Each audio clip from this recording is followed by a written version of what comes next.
देवउठनी एकादशी व्रत कथा। धार्मिक ग्रंथ में स्वयं भगवान श्री कृष्ण ने इस एकादशी का महत्व बताया है। एक बार राज्य में एकादशी के दिन प्रजा से लेकर सभी पशु तक कोई भी अन्न ग्रहण नहीं कर रहा था। तब एक दिन भगवान विष्णु ने राजा की परीक्षा लेने की सोची और सुंदरी का भेष बदलकर सड़क किनारे जाकर बैठ गए। उसी दौरान राजा की भेंट सुंदरी से हुई तो उन्होंने यहाँ बैठने का कारण पूछा। सुंदरी स्त्री ने बताया कि वह बेसहारा है। राजा उसके रूप से मोहित हो गए और बोले, तुम रानी बनकर मेरे साथ में महल चलो।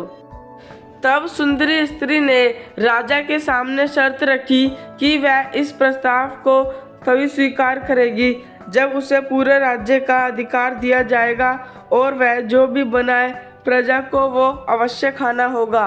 राजा ने शर्त मान ली। अगले दिन एकादशी पर सुंदरी ने बाजारों में बाकी दिनों की तरह अन्न बेचने का आदेश दिया। मांसाहारी भोजन बनाकर राजा को खिलाने पर मजबूर करने लगी। राजा ने कहा कि आज एकादशी है और मेरा व्रत है, मैं सिर्फ फलहार ग्रहण करता हूँ। रानी ने तभी शर्त याद दिलाई और राजा को कहा कि अगर वह तामसिक भोजन नहीं ग्रहण करेंगे तो मैं बड़े राजकुमार का सिर धड़ से अलग कर दूंगी। पश्चात राजा ने अपनी सभी स्थिति बड़ी रानी को बताई। बड़ी महारानी ने राजा को धर्म का पालन करने के लिए कहा और बेटे का सिर काट देने की भी मंजूरी दी। तभी राजा हताश थे और सुंदरी की बात ना मानने पर राजकुमार का सिर देने को तैयार हो गए। सुंदरी के रूप में भगवान श्री हरि विष्णु राजा के धर्म के प्रति समर्पण को देखकर प्रसन्न हुए और अपने असली रूप में आकर राजा को दर्शन भी दिए।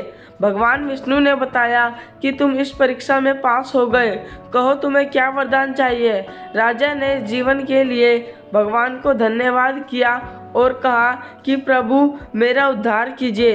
राजा की प्रार्थना भगवान विष्णु ने स्वीकार की और वह मृत्यु के बाद राजा को वैकुंठ लोक की प्राप्ति भी हुई। जय श्री श्याम दोस्तों, अगर आपको यह कथा अच्छी लगी तो प्लीज़ मेरे चैनल को सब्सक्राइब करें और ज़्यादा से ज़्यादा लोगों को ये शेयर करें।